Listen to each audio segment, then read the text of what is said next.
Animals have played a major part in American warfare through the ages. A variety of animals were used by the Americans, some being pigeons, dogs, horses, eagles, foxes, and even a bear. Larger animals, like the horses, were used for transportation mainly in the earlier wars of America's history. Many of the smaller animals played a big part in soldier morale and playing parts in wars that humans could not accomplish. Many war animals are honored and remembered for their heroic deeds in battle. Possibly one of the oldest and most important animals used in war was the horse.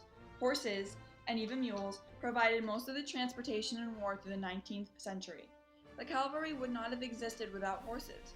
As stated by Robertson, a single 6-gun artillery battery required 72 horses for full efficiency. Even the infantry, the main component of an army, was inoperable without wagon trains. An army's accomplishments and travels all depended on how many horses they had and what condition they were in. As stated by Major General William T. Sherman, Every opportunity at a halt during a march should be taken advantage of to cut grass, wheat, or oats, and extraordinary care be taken of the horses upon which everything depends.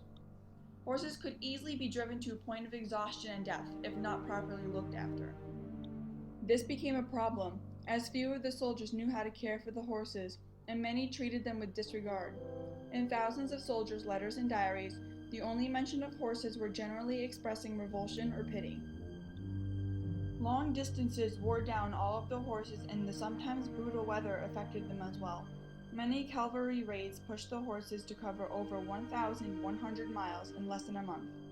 Many of the worn-down horses were shot rather than allowed to recover and fall into enemy hands.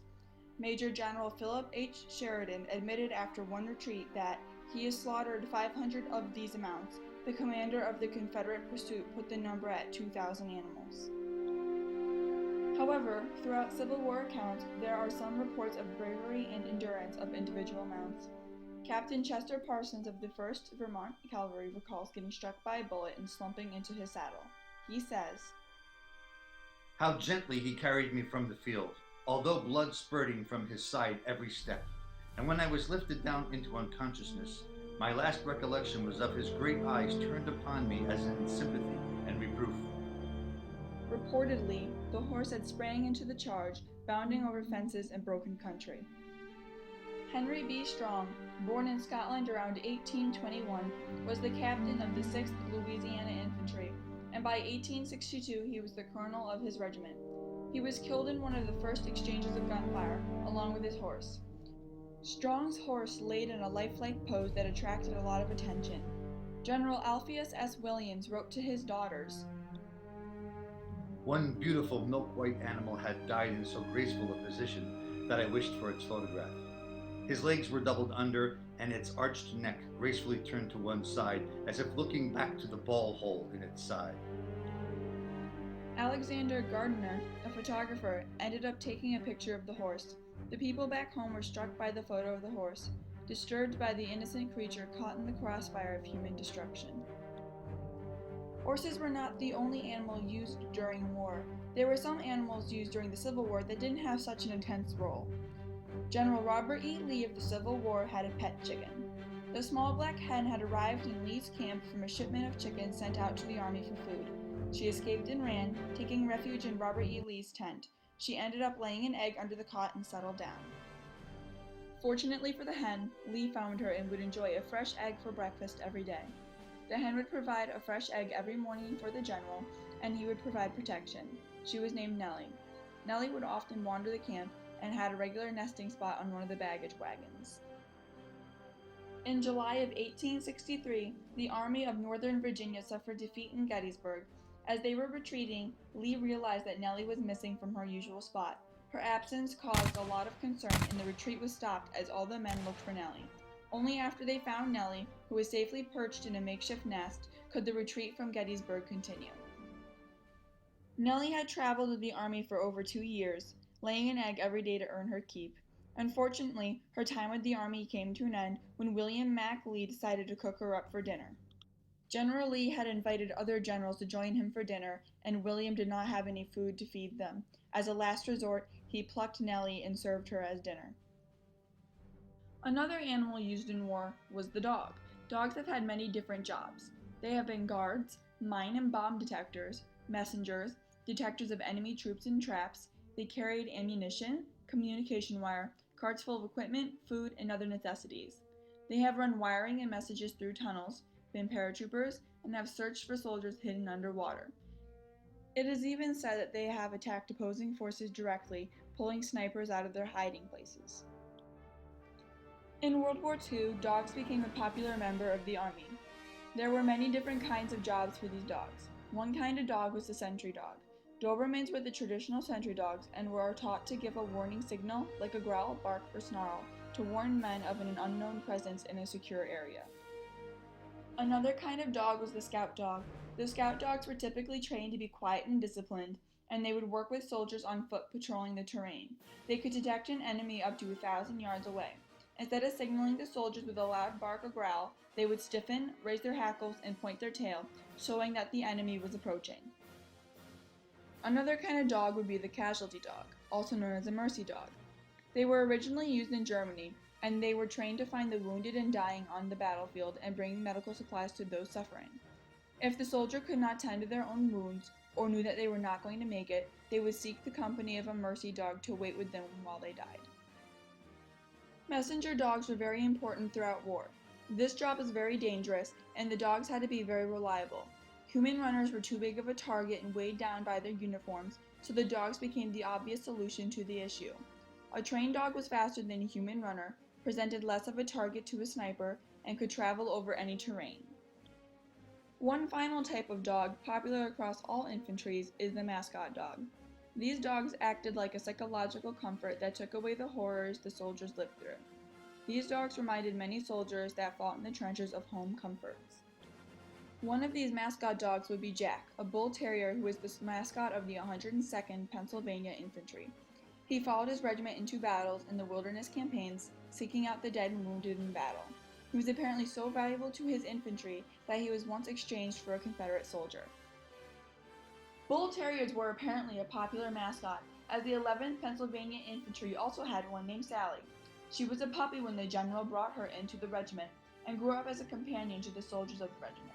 She would march with them into battle, and stood guard over the dead and the wounded.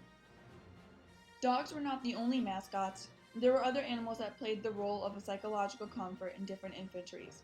Company C of the 8th Wisconsin Volunteers had an eagle as a mascot named Old Abe. It is said that Old Abe saw action in over 40 battles and scrimmages, flying over the fighting, screeching at his enemies.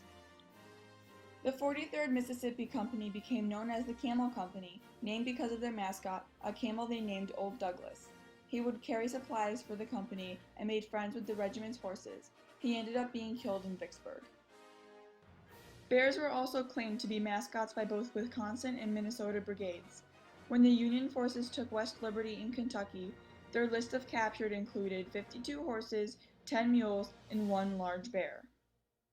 In World War I, Sergeant Stubby was the most decorated war dog. The Boston Bull Terrier was the only war dog to be promoted to sergeant through combat. He started off as the mascot of the 102nd Infantry and then soon became a combat dog.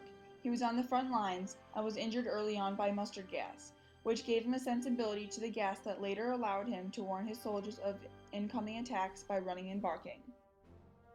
He would find wounded soldiers like a casualty dog, and even captured a German spy attempting to map Allied trenches.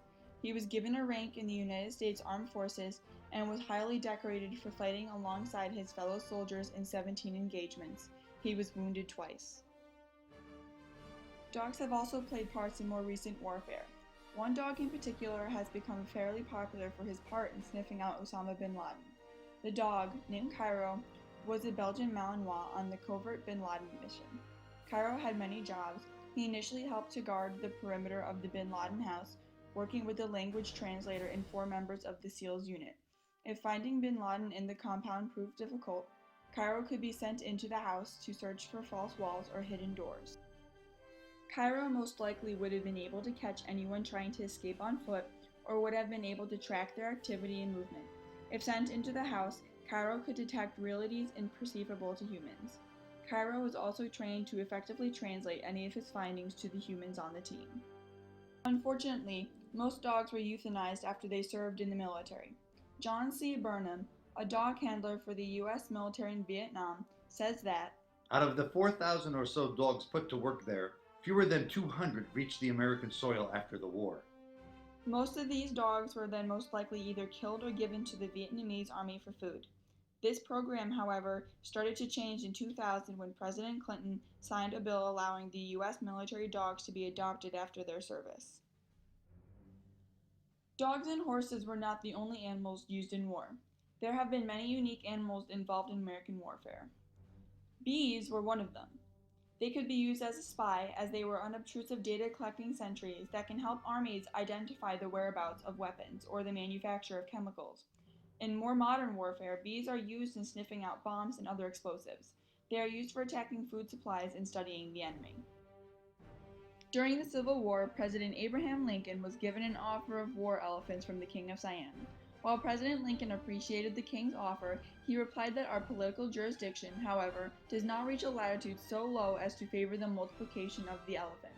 Lincoln politely explains that steam power in the United States had taken over the need for any kind of heavy animal power. Marine animals have also been put to use in war. Recently, sea lions and killer whales are being taught to retrieve items for the military. The United States Navy also has a Californian sea lion that they taught to retrieve lost equipment and identify intruders swimming in restricted areas. Sea lions have also worked with dolphins to guard ports and to sweep for mines, especially in recent conflicts with Iraq. Dolphins are considered one of the most intelligent creatures in the world and have also been taught to save lost naval swimmers. There are even speculations about the existence of dolphins trained to kill humans. Chicken aren't typically animals you think would be involved in American warfare. A secret military operation of the American Army called the Kuwait Field Chicken, ironically with the initials KFC, used 250 chickens in the Gulf Wars to detect for poisonous gases. They sat atop the Humvees and were early warning devices for dangerous forms of chemical warfare. There were other animals that played minor parts in war. Soldiers took glowworms in the trenches and collected them in jars as a makeshift flamer. There was usually enough light to read letters and study battle maps.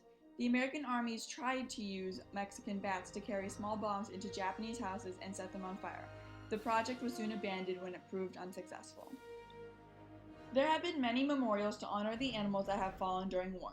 There was a ceremony held in England honoring World War II veterans for their devotion to duty. Among the honorees were 26 dogs, 3 horses, a cat, and 32 pigeons, including a little-known RAF flyer named Patty. Patty was a pigeon that made a 230-mile trip in 4 hours and 50 minutes, the fastest time of any pigeon. This pigeon delivered messages to the Allied forces when they were fearful that radio signals could compromise their operations. Patty was buried with other Allied force animals outside of London during a ceremony that saluted their efforts. The first American memorial dedicated to military working dogs is located on a naval base in Guam. There's a large black granite monument with a life-size bronze figure of a Doberman Pinscher. Inscribed in gold on the base of the monument is the names of 25 dogs that gave their lives liberating Guam in 1944. These dogs are now buried around the memorial, which reads, "They served as sentries, messengers, scouts. They explored caves, detected mines, and booby traps. Semper Fidelis." Semper Fidelis means always faithful, which is perfect because these dogs would sniff out enemy soldiers hiding in caves, carry medical supplies, and would warn the men of enemy attacks. According to the veterans, the Doberman on top of the monument was named Kurt, and he saved the lives of 250 Marines when he warned them of Japanese troops ahead. A retired Marine captain, William W. Putney, says, "In these battles, as in their training, the men learned to depend upon their dogs and to trust their dogs' instincts with their lives." According to the veterinarian and retired Marine captain, the dogs were so valuable that each of the Marine divisions were assigned a war dog platoon. There are smaller memorials scattered around America honoring animal sacrifices in war. There's a memorial in Riverside, California called the West Coast War Dog Memorial, and it has tributes to individual dogs in the form of a single black paw print. In Jersey City, New Jersey, a memorial remembers the dogs who searched for the victims of the 9/11 attack. The Washington Post has a few articles on memorials for the animal heroes of war. There are campaigns to place permanent memorials in cities in honor of the animal and bird heroes of war. The communities also get involved in honoring these veterans. In one article, kids act in plays, marches, and songs to celebrate the planting of an oak tree in memory of the animals and carrier pigeons that fell during war. There was a horse, mule, dog, and carrier pigeon at the celebration, and the children got to release the pigeons at the end of the memorial. Animals have played a big part in American warfare since America became a country. Horses were essential to any early army as a mode of transportation. Without the horses, there would be no army. The dogs have played multiple roles in war, whether that be fighting with the soldiers on the front lines or being a psychological comfort to the soldiers in battle. As American warfare advances, so do the animals used in war. Marine animals have started to be trained for war, and other small mammals have begun to play major and minor roles in war. American warfare would be very different today without the use of animals.